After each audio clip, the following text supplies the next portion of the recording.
Is a cell tower going up in your neighborhood? If it's not now, it may soon. Wireless carriers are installing millions of them across the country to enable the new, faster 5G cell phone technology. But tonight, Julie Watts asked the question you're not supposed to ask. Are there legitimate health concerns?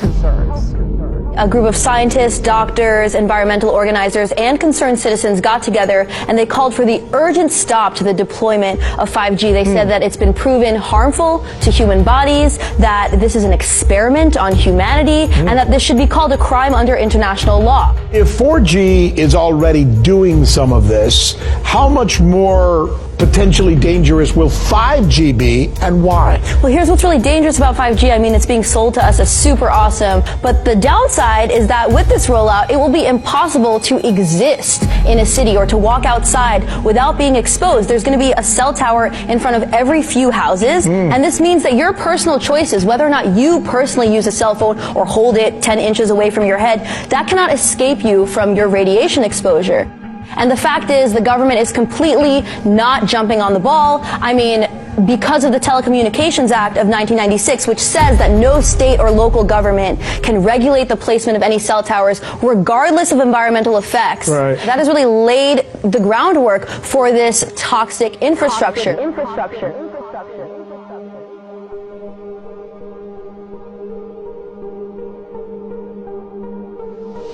Kelly Prime's son Kyle was just 10 years old when he was diagnosed with kidney cancer in 2016. 5 months later, Kyle's friend and classmate Mason Ferrulli developed brain cancer. 14 hours to get the tumor out, and he had 5 weeks of inpatient rehabilitation. He had to learn to walk, talk, eat, everything all over again. 2 more kids at the school were diagnosed this year. At what point are you saying, we ought to take a close look at the school here? The moment that I found out that Mason had been diagnosed. Whenever you hear of cases of cancer in a child, obviously that itself is alarming. When there's several cases in one school, that's even more alarming. Do you believe the oncologists who say cell towers can't cause cancer?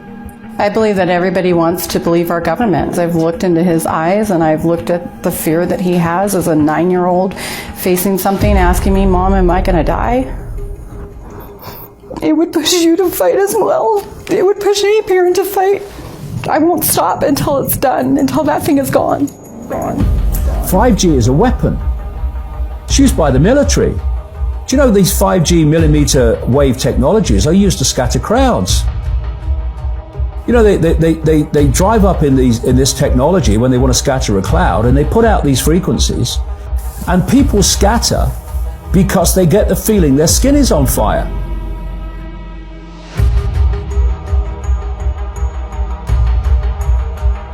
Because the human body, including the skin, is an antenna.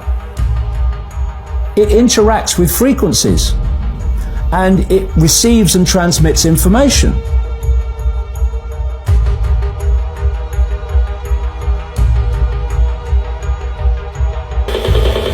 These are extremely dangerous readings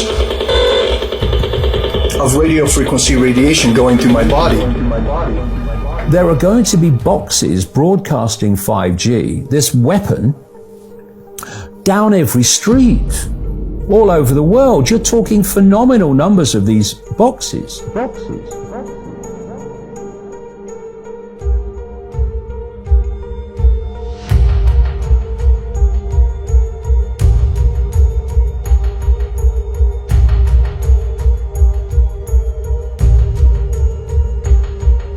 AT&T 5G-capable cell tower across the street from an elementary school and right outside John Ireland's third-floor condo in Sherman Oaks. It sits right outside our dining room window. In fact, I can see it from the couch, too. A couch John and his neighbors gathered around one afternoon as they discussed ways to get rid of the tower. There was no advance notice whatsoever. We saw them digging, and the next thing we know, there was this giant thing on the lamppost. John's wife is a 2-time cancer survivor. And they put this monster out there, right next to where I sit at a dining room table, right next to the chair where I watch television. Now that you've seen these cell towers, you'll see them all over your neighborhood. I've been working on this story for about 2 months, and I see them everywhere now, so they're coming. Well, when you say that the standards are well within the FCC guidelines, Yes. I'd be more comfortable with the CDC. Yes. The Centers for Disease Control. Yeah. Well, because we know sometimes how that FCC, how that works. Sure. Right? They don't necessarily test it themselves first before they okay it. They take the word of a company that actually tests. Well, everybody agrees more research needs to be done. Yeah. So hopefully that will happen. We'll remember this report. We have video from the FCC proceedings with one of the 5G engineers saying themselves, look, we are forcing these directed beams into people's windows at levels that we do not allow in our labs, in our safety labs. What we have is the industry clearly lying to public representatives, which should outrage you enough that you stop the process. And what you need to understand is no wireless device, and 5G included, is safety tested. In December of 2018, I sent a letter to FCC Commissioner Carr asking him to cite for me recent scientific studies demonstrating the safety of this technology. What research has been done, where has it been published and compiled. He has essentially failed to do so. No, I'm not aware of any. So there really is no research ongoing. We're kind of flying blind here, so far as health and safety is concerned. Thank you, Mr. Chairman. You might be asking, perhaps some people are being injured by this, but if you're not feeling it, it's probably not that big of a deal. And I think that's a very common experience. But it's not as simple as saying that just a few unfortunate people are being affected by this. Because what the science shows is that we're all affected on some level, whether we can feel it or not. So to think that we could put an exponential amount of microwave radiation into our environment and not feel effects is simply false. And it's not just headaches and insomnia. It's much more serious things, such as infertility, DNA damage, and eventually cancer. Across the street is the cell phone tower. All right, so I'm in line of sight of the cell phone tower right here. And you can see I have the meter set to peak. And I'm getting peak readings. It almost overloads the meter. When it goes to 1, that's an overload. So we're at roughly 1,500 to 2,000 microwatts per square meter. And you can see the radio frequency meters pointing right at the cell phone tower. Now, watch what happens when I walk in back of the bank building. So now the cell phone tower is being blocked by the building, but I'm still picking up 50 to 75 microwatts per square meter, and the radio frequency radiation is not going around the building, it's going through the building. And this is my concern for people who work inside this building. I'm standing behind solid brick walls here, and I'm still picking up 60 to 80 microwatts per square meter. Biological effects are said to start at 3.4 to 6 microwatts per square meter. 5G will be as much as 100 times faster than the current 4G cellular networks. The FCC is taking very bold action, probably bolder than they've ever taken before. It's a new frontier to make wireless spectrum available. By next year, the United States is on pace to have more 5G spectrum than any other country in the world. That's a big statement because, as you know, some people got ahead of us. We should have been doing this a long time ago, as advanced as it may be. In addition, last October, I directed the Department of Commerce to develop a national spectrum strategy to free up even more spectrum for economic activity, including 5G. The FCC has also taken action to streamline the permitting process for 5G infrastructure with state and local governments. That's a big deal. It takes too long to get permits. We're going to free that situation up, and we're going to put limits, and the local areas are going to listen to us very, very strongly. They have a big incentive to do that. They must now approve new physical infrastructure within 90 days instead of many years. It can sometimes take 3, 4, and 5 years. We're going to put a limit of 90 days. And there is now a cap on the unreasonable fees local governments often charge. They get greedy. They think, hey, we can really take advantage, and it ends up that everybody gets hurt.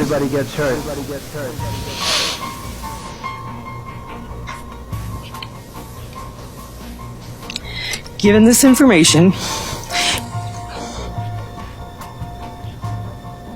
you can see why someone like me, or anybody else that has dealt with a cancer diagnosis, has a concern over the implementation of 5G technology. My questions to the committee are, has the committee determined that this technology is safe?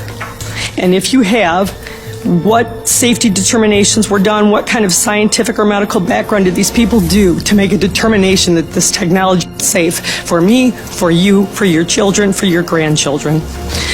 This technology is very controversial, and I believe we need to give serious consideration up front to the review of the scientific and medical research, studies, and documentation. Many experts have determined that this technology is unsafe for human health, and I think the committee needs to take this into consideration. So I have a request. It's twofold. I request that this Energy and Technology Committee please take some time, take a pause, review the testimony of and the documents that are available to people, and the hope is that we will be able to bring some more documentation to you to show you the medical and scientific impacts of this technology. I'm not sure I understand what the rush is to push this through before people have had an opportunity to provide you some information to show you that there is danger to you and your families. My dinner table conversation is, what other countries don't have this technology? Are we going to be leaving our families to just be safe, just be able to live? When I go out of town to stay in a hotel, I have to see how close it is to a cell phone tower, if it has a cell phone tower. Wireless radiation has biological effects, period. This is no longer a subject for debate when you look at PubMed and the peer-reviewed literature. These effects are seen in all life forms: plants, animals, insects, microbes. In humans, we have clear evidence of cancer now. There is no question. We have evidence of DNA damage, cardiomyopathy, which is the precursor of congestive heart failure, neuropsychiatric effects.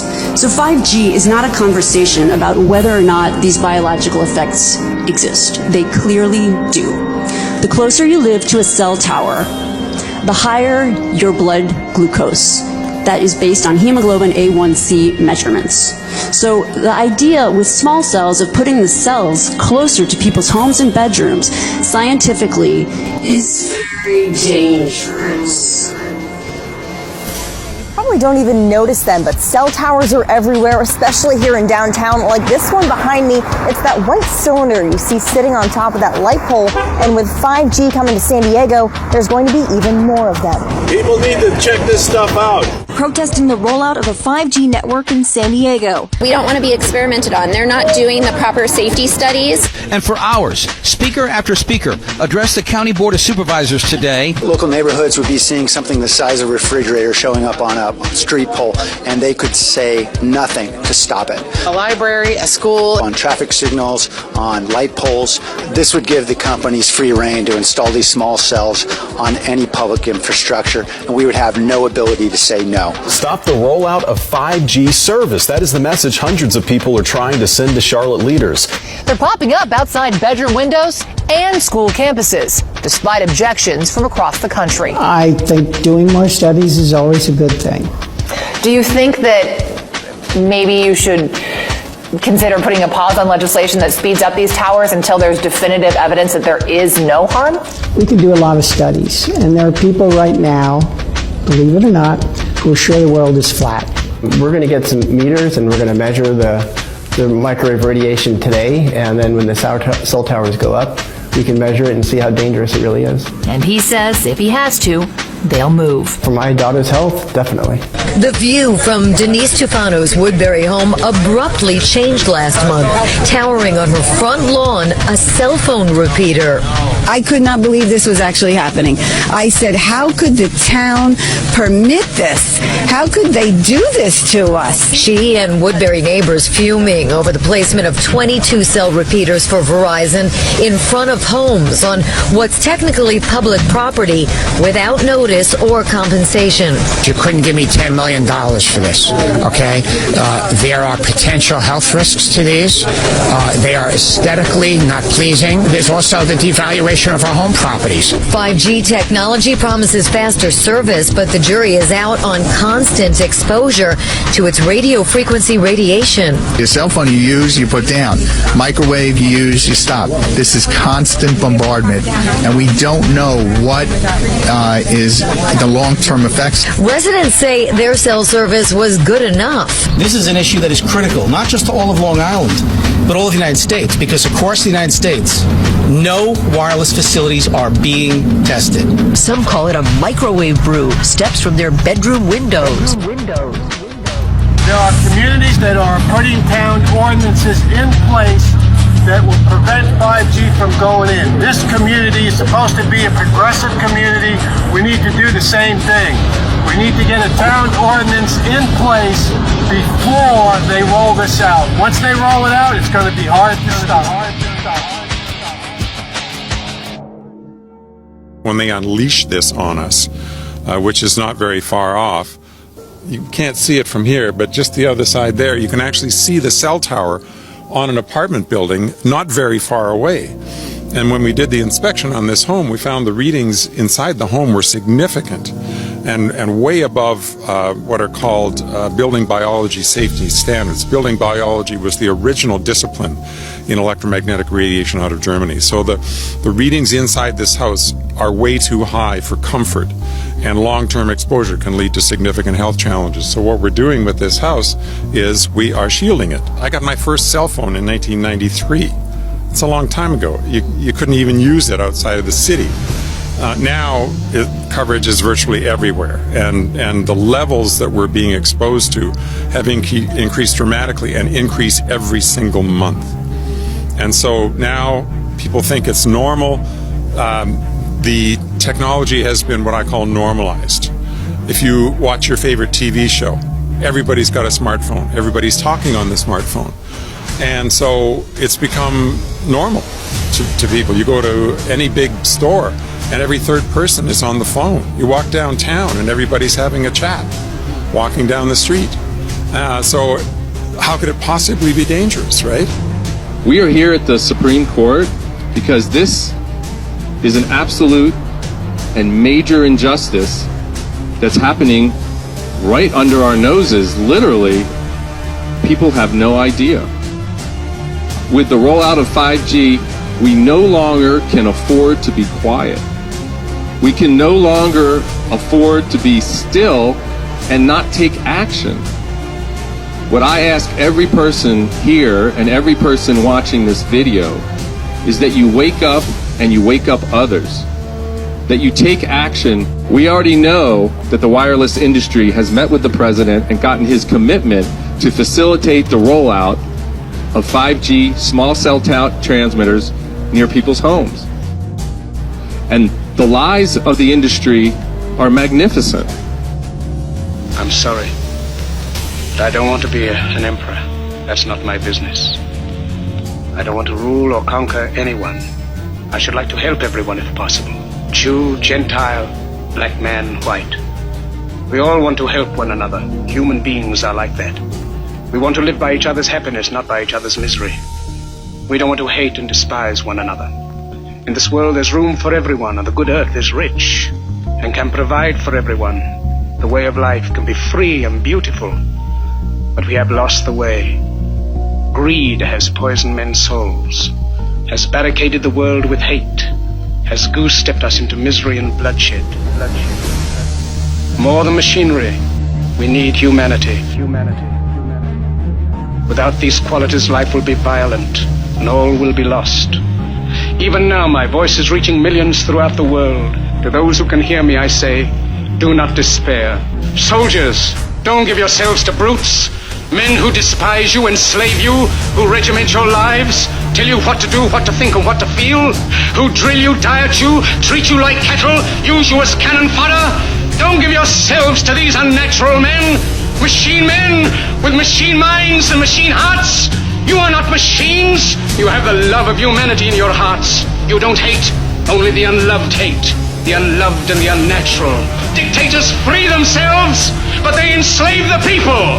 Now let us fight to fulfill that promise. Let us fight to free the world, to do away with national barriers, to do away with greed, with hate and intolerance. Let us fight for a world of reason, a world where science and progress will lead to all men's happiness. We have a significant problem. It's common sense. We are electromagnetic beings. We conduct. Our cells operate electromagnetically. They repair electromagnetically, they communicate electromagnetically, and we are messing with the basic functioning of our cells. We are microwaving our population. We are microwave poisoning our population, and we're also wondering why everyone's getting cancer, it seems like. We are microwaving our reproductive organs and wondering why we're having these problems. As Daphne Tackover says, we have a failure of common sense.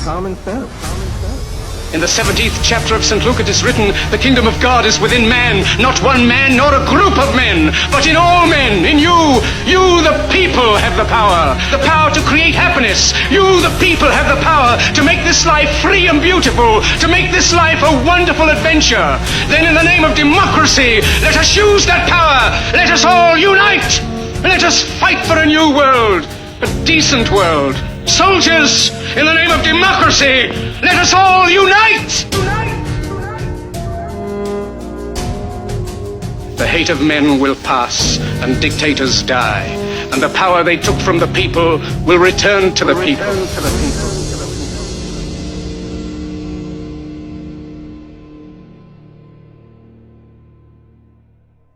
I know you're out there. I can feel you now. I know that you're afraid. You're afraid of us. You're afraid of change. I don't know the future. I didn't come here to tell you how this is going to end. I came here to tell you how it's going to begin.